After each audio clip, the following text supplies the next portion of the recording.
Good evening. Welcome to the New Jersey Highlands Coalition's continuing series of webinars as we begin to focus on New Jersey's forests. I am Elliot Ruga, Policy and Communications Director of the New Jersey Highlands Coalition.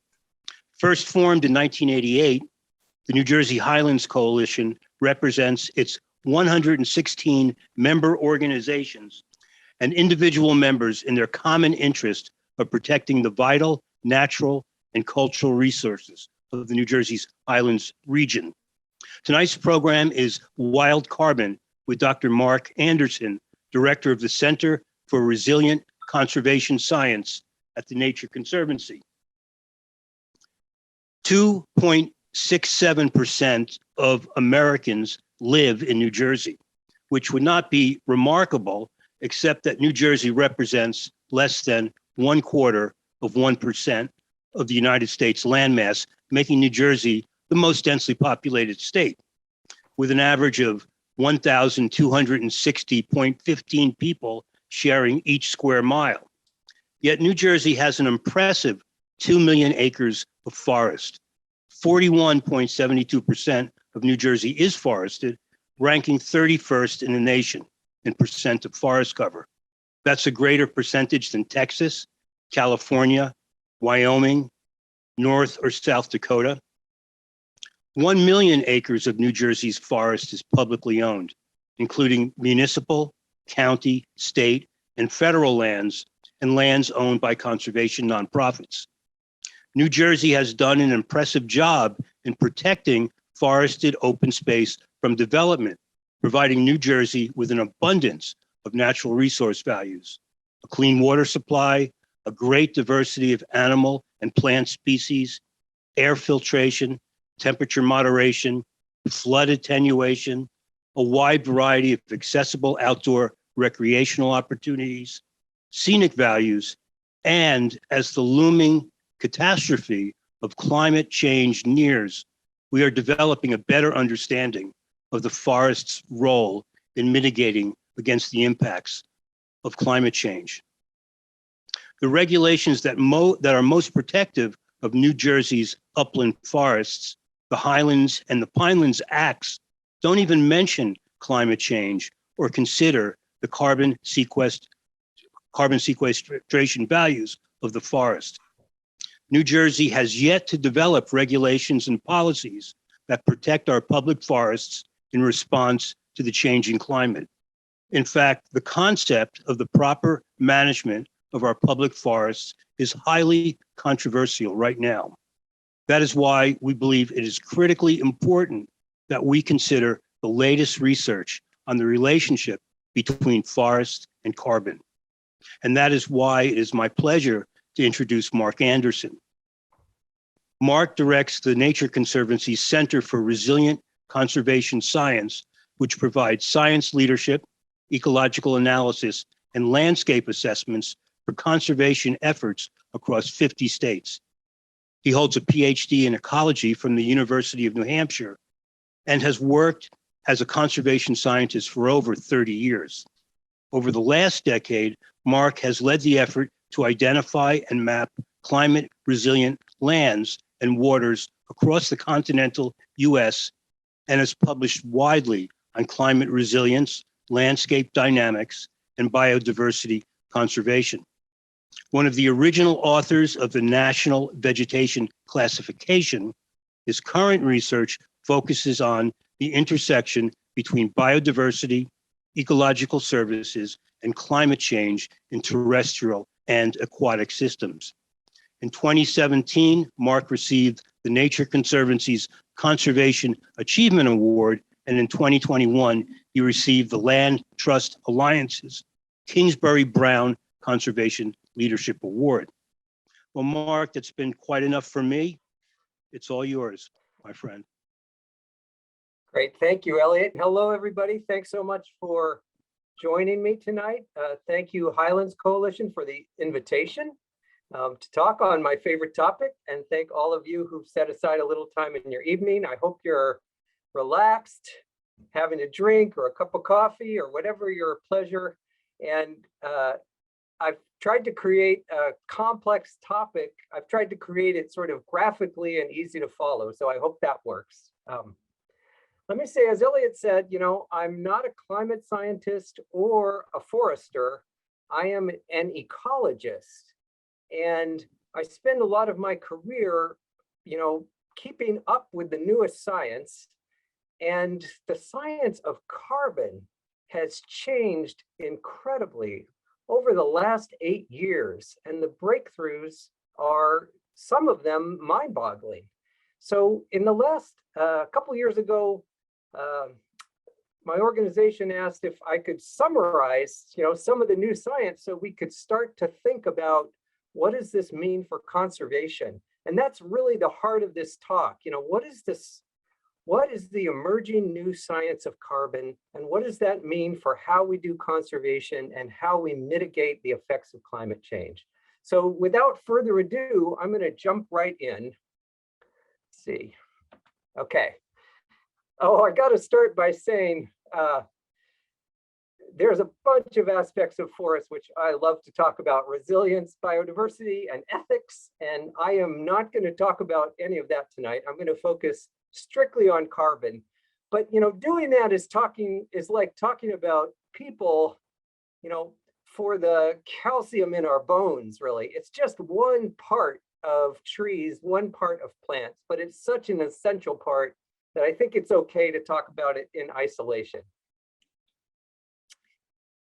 So as I said, a lot of the science I'm going to bring up tonight is very new, but I want to start with actually very old science. And this science, until I read these early studies, I don't think I myself really grasped carbon, even though I had studied the carbon cycle, you know, and I'd memorized the light and dark equations.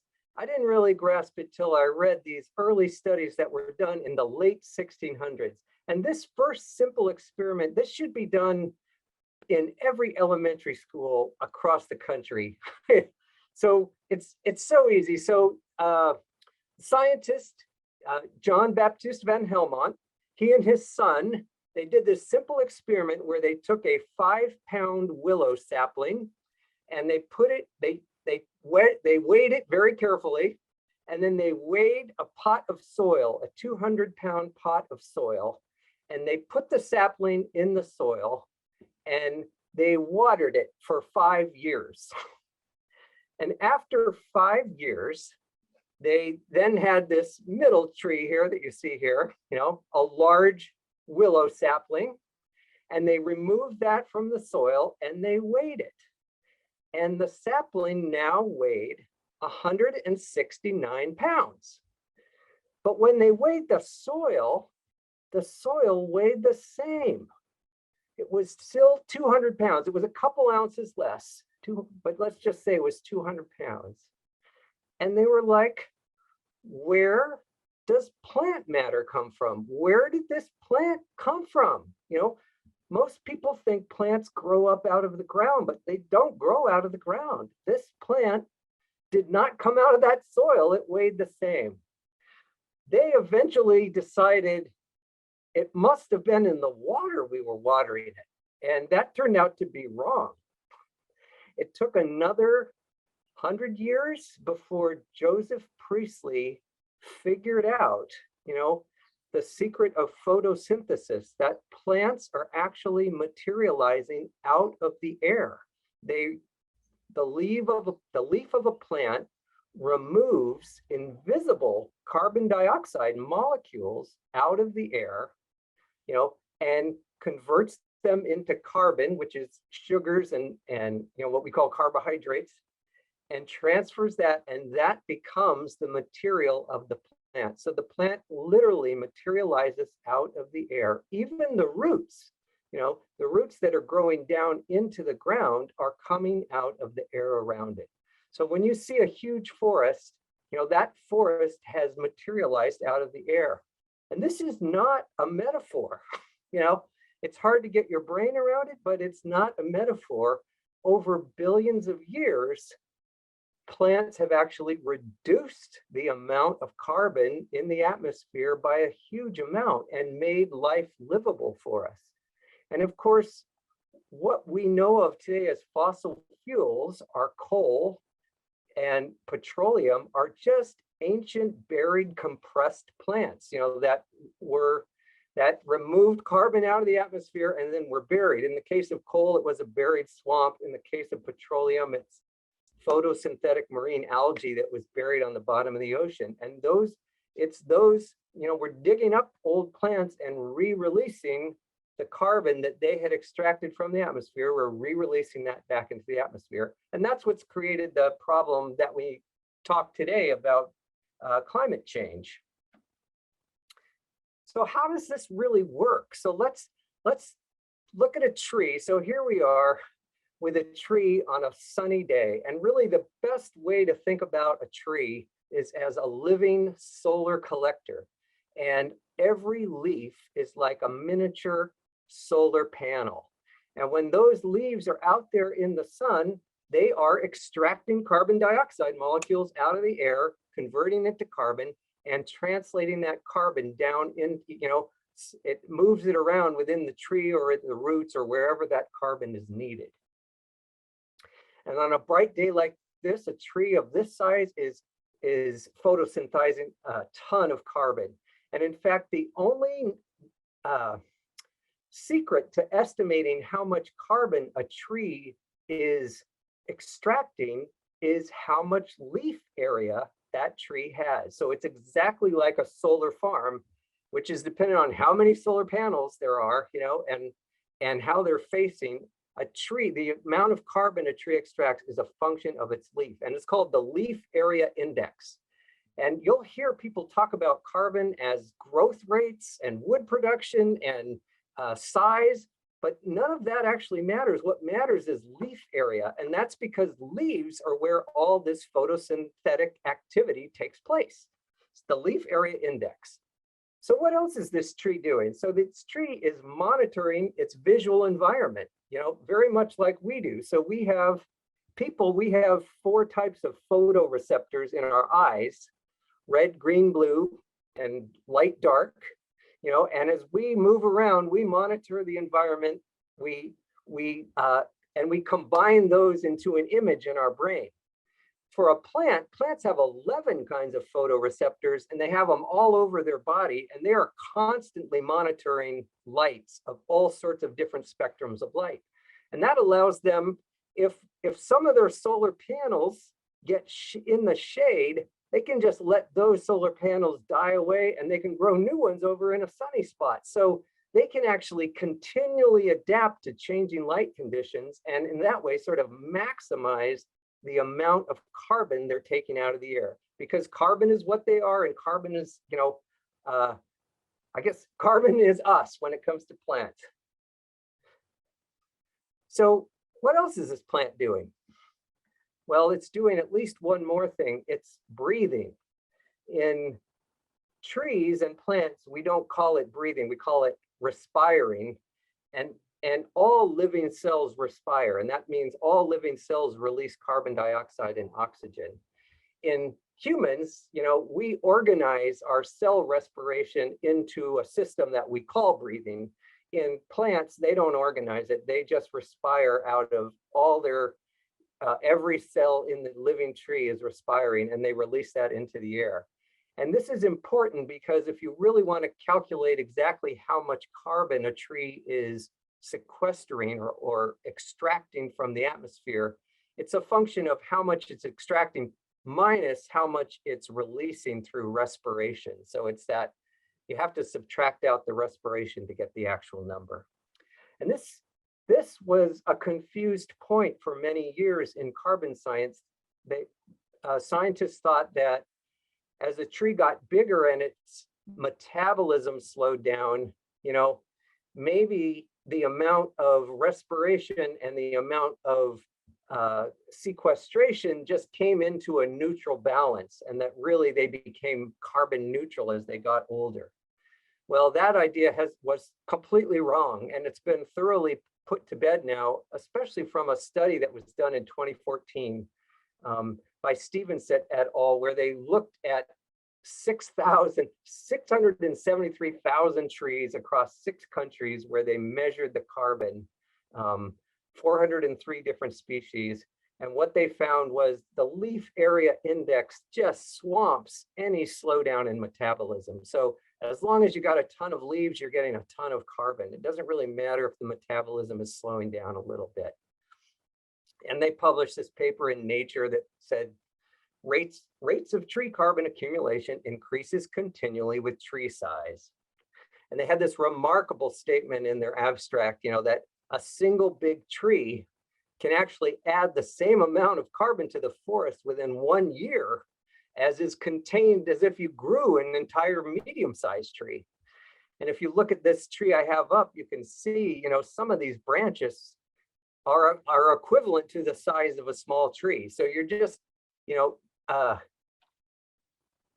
amount of carbon, being extracted is just a staggering effect of the leaf area index in this particular tree.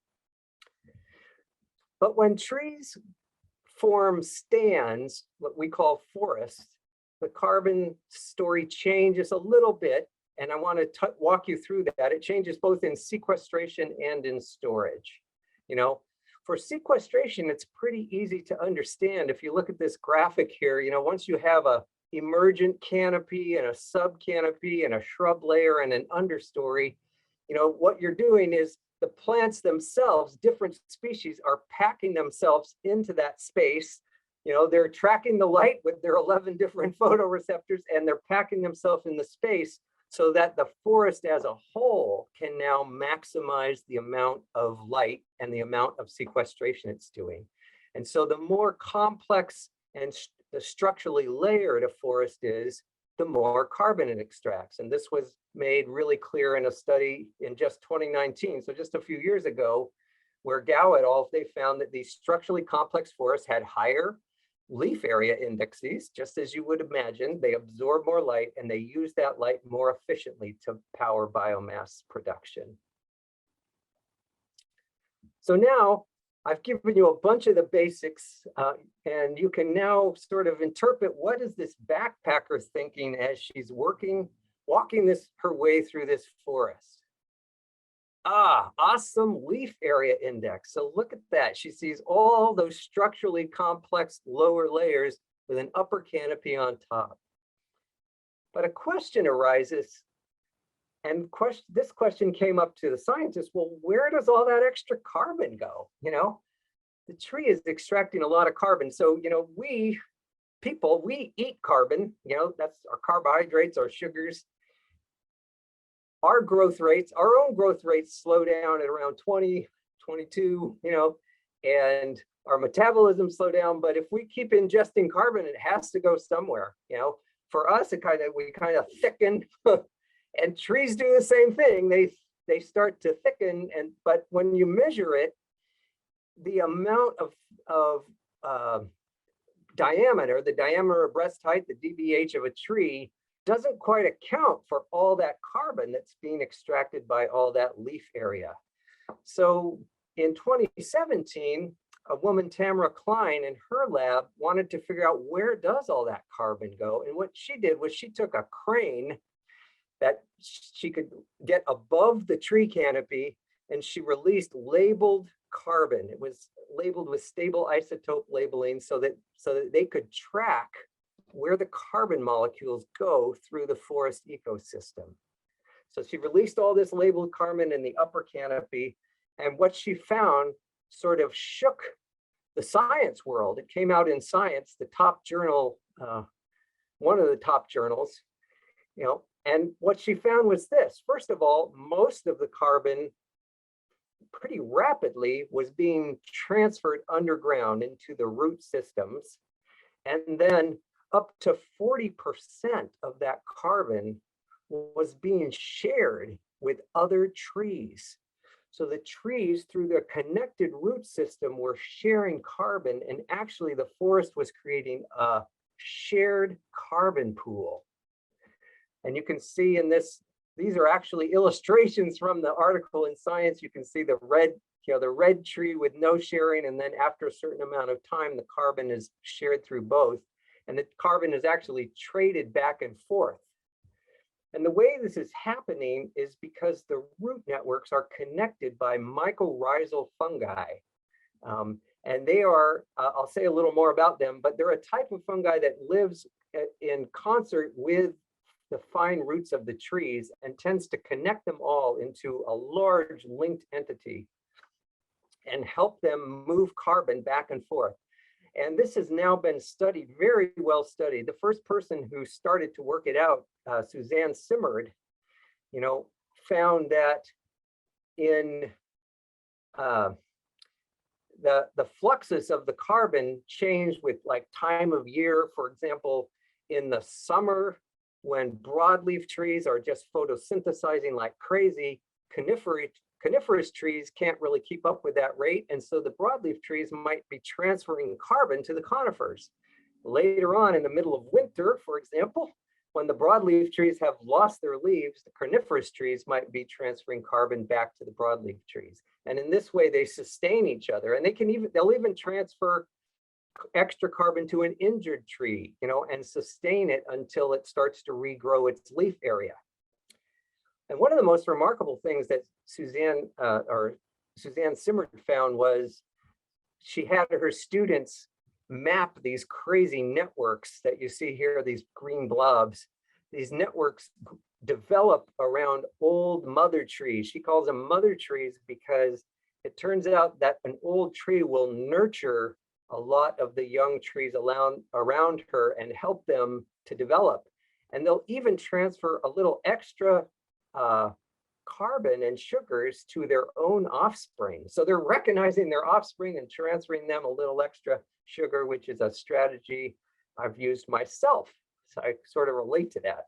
If this intrigues you, I really recommend this book that came out 2 years ago, maybe, Finding the Mother Tree by Suzanne Simard. It's her memoirs, and it's fantastic.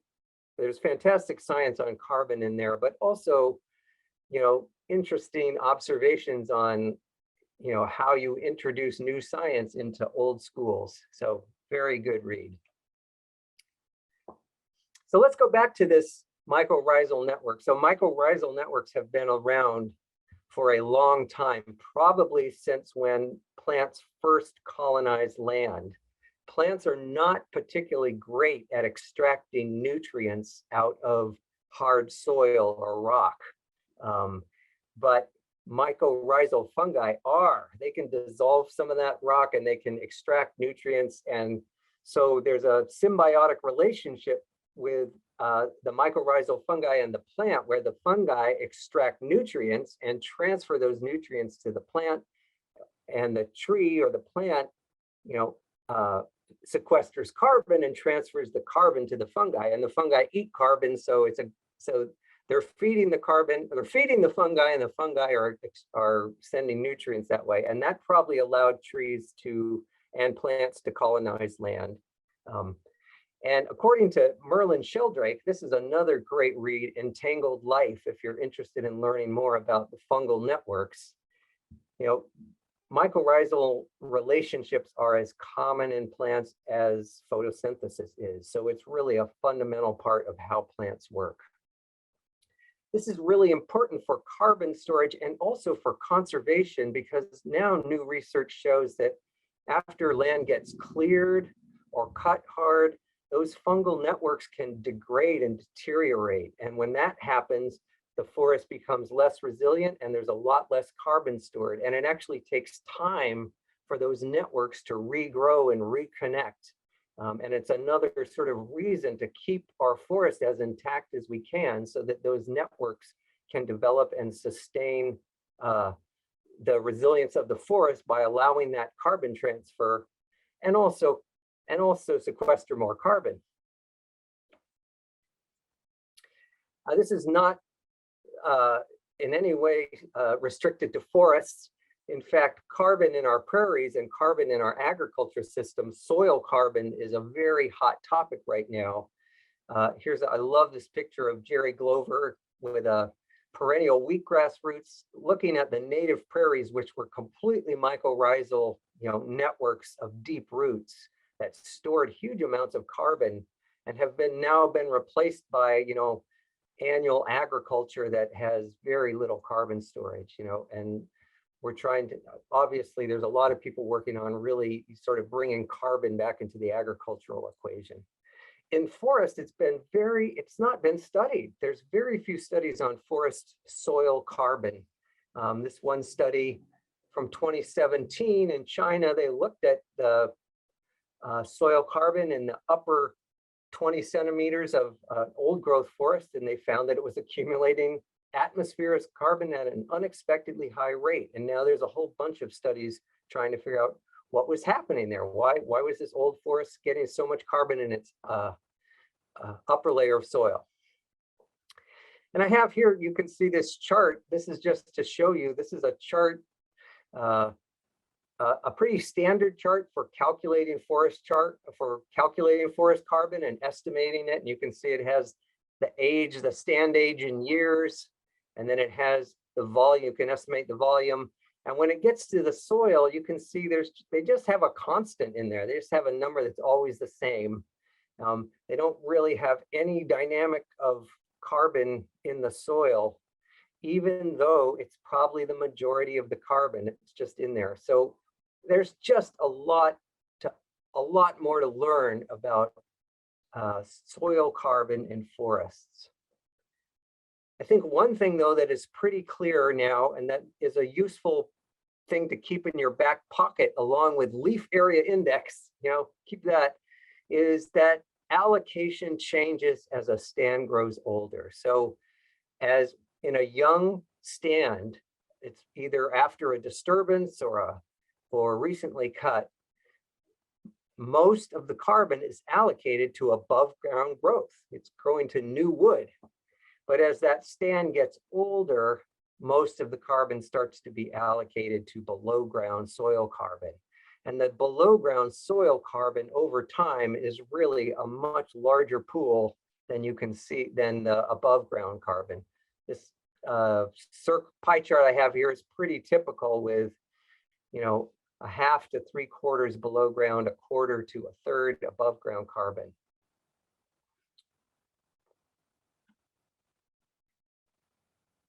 Oh, let me just make a point. You might have seen these.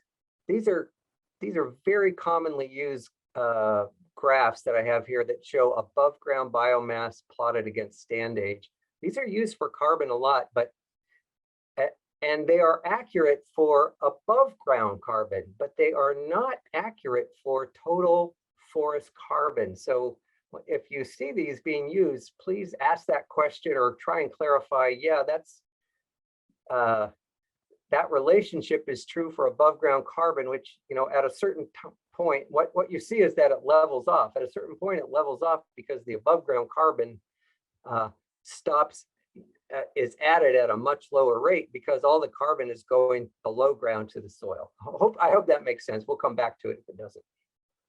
All right, so now you're prepared. How am I doing on time? Okay, so now the way that scientists talk about carbon in an ecosystem now is through carbon pools, and the above ground is one carbon pool, coarse woody debris on the ground is another carbon pool, and then the below ground soil and mycorrhizal carbon is another carbon pool. And when you think about forest ecosystem carbon, it's adding up all those different carbon pools to think about how much carbon is actually stored in the system. And that's another way where, a forest ecosystem differs a little bit from an individual tree because it's got these carbon pools that it stores over time. And this is another, this was a debated point maybe 10 years ago as to whether an old forest, and particularly an old growth forest where the trees themselves are not growing all that much. They still grow a little, they continue to grow, and they have great leaf area, but they're not growing all that much. And the thought was maybe they just became carbon neutral over time. But in fact, that did not turn out to be true. And that was shown most clearly by the study where the authors looked at 519 other studies. It was a meta study where it was carefully measured how much carbon was stored in the ecosystem, and they found, sure enough, the older forests were storing larger carbon sinks. And in fact, almost all the old forests were huge carbon sinks. They made the statement, you know, old growth forests accumulate carbon for centuries and contain large quantities of it. That I think sounded radical at the time, but now that's pretty much accepted science. You'll notice on this chart, this dotted line, there are some dots under the dotted line, and that's largely disturbance, and we'll talk about that. So, you know, forests can be disturbed, and when they're disturbed, that resets the carbon cycle, and we'll walk through that in a second. Before we walk through that, I do want to talk about this one thing. So this is something that I found, you know, as I said, I'm an ecologist, I try to track this, and this always, I kept getting confused over this language. And so maybe this will help you. You know, the foresters often talk about carbon storage as the amount, but they talk about carbon sequestration as the rate, you know, and that can be very confusing. So they might say a young forest has a faster rate of carbon sequestration, and therefore you forget when you hear that that's good, but what we're actually interested in is the amount. You know, so what is the amount of carbon being sequestered is a different question than what is the rate that it's being sequestered at. And I'll show you why those two things are different, and I hopefully untangle that for you, as I had to untangle it for myself, and it can be confusing and sometimes deceptive. This statement is often quoted, and hopefully you'll see what it means when I explain this. You know, the rate at which a forest sequesters carbon peaks when forests are young to intermediate age. So we'll look at that. Now, what really helped me untangle this was what I think of as this gold standard study that was done by Beverly Law at Oregon State. And it was done in a different type of forest. It was done in this very open, thin pine forest from Eastern Oregon. But what made it a gold standard was that the scientists that did the studies, first of all, they had a huge old forest, 250 years forest, and then they had a piece of that forest that had been cut, you know, pretty heavily cut about 20 years ago, and so they had a direct comparison between old and young forest. But then what really made the study so great is they just meticulously measured every carbon stock, and then they tracked and measured every carbon flux so you could compare the two things. And here's what they found. We'll start with the carbon stocks, which are these boxes you see in the front. So in the old forest, you know, you see the carbon pools now include soil, root, woody debris, litter, trunk, branches, and foliage, you know, and amounts to about 20,000 grams of carbon per meter squared. And when you compare that to the young forest, you know, the young forest, the whole trunk and branches thing is gone because that's been harvested. So that big pool is gone.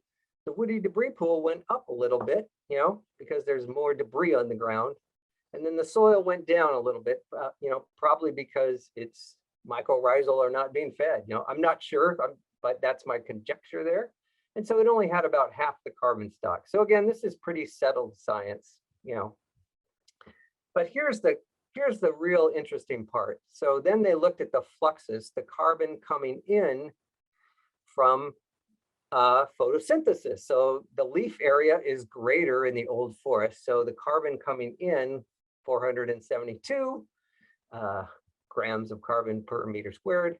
And in the young forest, 357. And that leaf area index was much larger in the old forest than the new forest. So a young, fast-growing forest, you know, is cool, but it only has so much leaf area. You can see that when you walk around in one, there's only so many leaves. So anyway, but they weren't that different. And then they measured respiration. And so the respiration is going from the trees, but also from the soil and the roots. And what they found was, okay, the respiration was pretty high for this old forest, 444. You subtract that from 472, and the old forest was sequestering about 28 grams of carbon per meter squared per year. So pretty good. But when they looked at the young forest, the respiration, especially the soil respiration, was pretty high. And so it ended up being 389, which was larger than the amount being taken in. So this young forest is actually losing carbon every year, negative 32 grams of carbon per year. And it's losing carbon because it doesn't have enough leaf area yet to offset the respiration, especially from the roots and soil, but from the whole system, really. And the authors concluded that it takes about 20 to 30 years after a disturbance like this before the leaf area is large enough to offset the respiration of the system and that the system becomes carbon neutral. So really important observation that a very young forest is a carbon source. It's losing carbon for at least 20 to 30 years, whereas an old forest just continues to sequester carbon. So let me just compare. I want to change that to a general model, and then I'll stop. A general model, the Oregon conifer forest is this bar here. The bars are the stock, and I want you to look at the sequestration rates, which is the line. So it was sequestering about 28 grams of carbon per meter squared per year. That's roughly the same as our spruce fir forests in the east. But then when you get to our mixed forest, deciduous and broadleaf, they're about double that in their sequestration rate. And when you get to our deciduous forests, they're even more, 75, almost 75 grams per meter squared. So our deciduous and mixed forests are sequestering quite a bit more carbon than that Oregon example. So, but I think you have enough now to follow. I hope this chart doesn't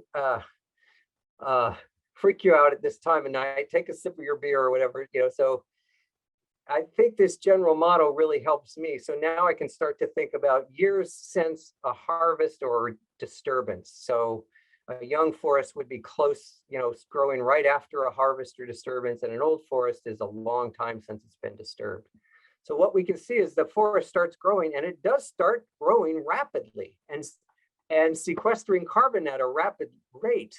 But at least for the first years, it's still losing carbon because it does not have enough leaf area to offset the respiration of the system. And until it reaches this point, somewhere in 20 to 30 years, where there is enough leaf area to offset respiration, and then it starts gaining carbon. And it gains carbon again at a rapid rate. The rate is great. However, even though it's gaining carbon from the point of view of climate change or carbon, it's still just paying off the cost. It has to pay off the cost of all the carbon that it lost here. So it takes another 20 or so years to pay off that lost carbon. And then finally, somewhere around 60 or 70 years, you are actually at a carbon neutral point. So you lost some, but then you gained it back, and now you're carbon neutral.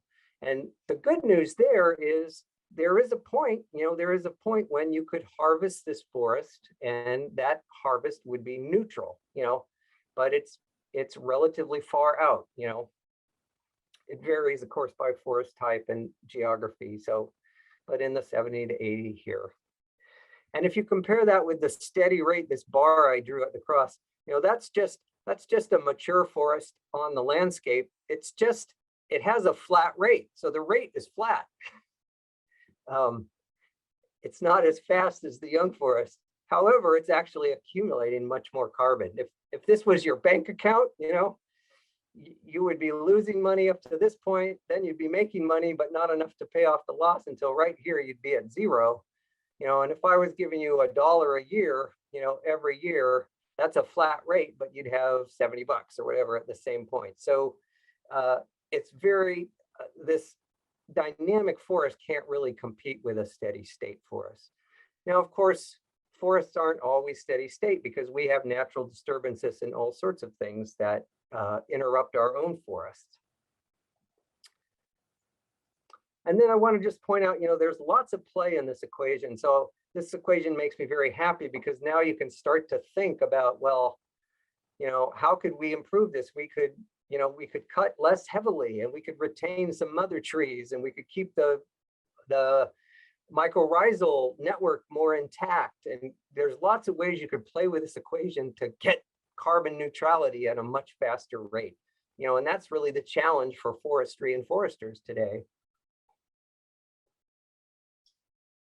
Is to play with that to figure out, how to get wood at the same time keeping as much carbon in the ground.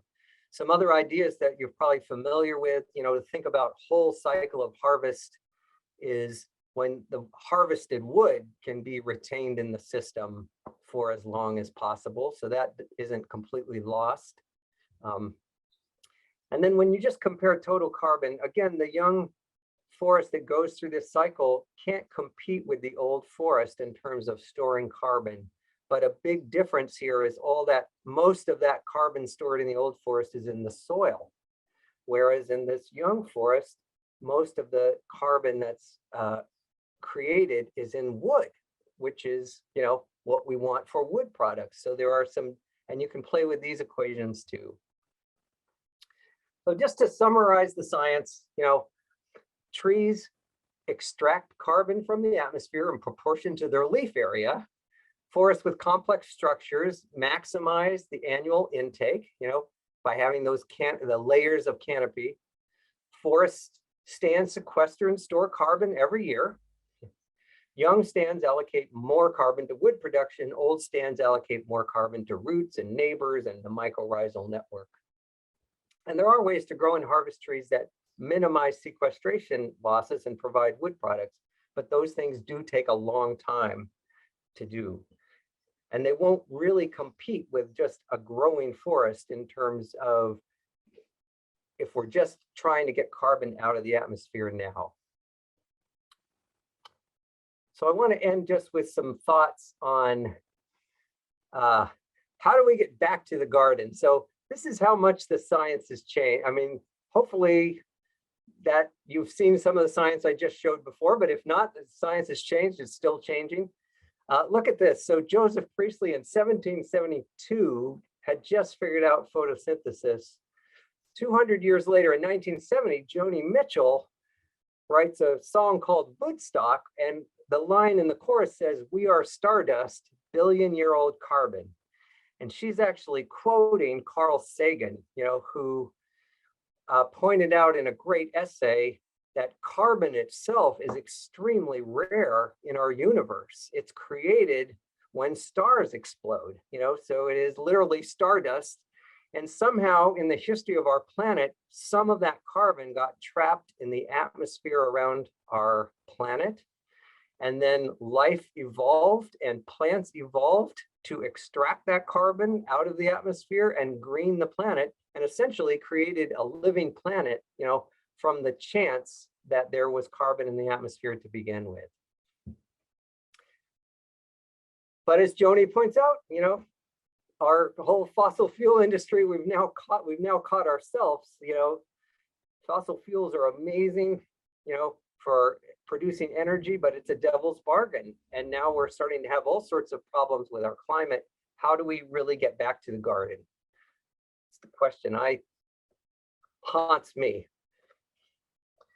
So a couple ideas, and then I'll stop here. Preserve and protect our irrecoverable carbon. So carbon where the recovery time is in 100 years or 200 years, we really should leave that carbon in the ground. And that's a lot of our peatlands, mangroves, our very old boreal forests. We should leave those in the ground because we won't get it back if we cut or harvest that. We can also look at, there's new estimates, and I'll show you a tool we have for estimating this now that you can play with. New estimates for how much carbon could we potentially sequester if we just let our forests grow. And here you can see the estimate for the eastern US, current 45 billion tons. If we just let it grow up to maybe 49 billion tons. And if you zoom into New Jersey, let's see, I ran these estimates on the tool that I'll show you.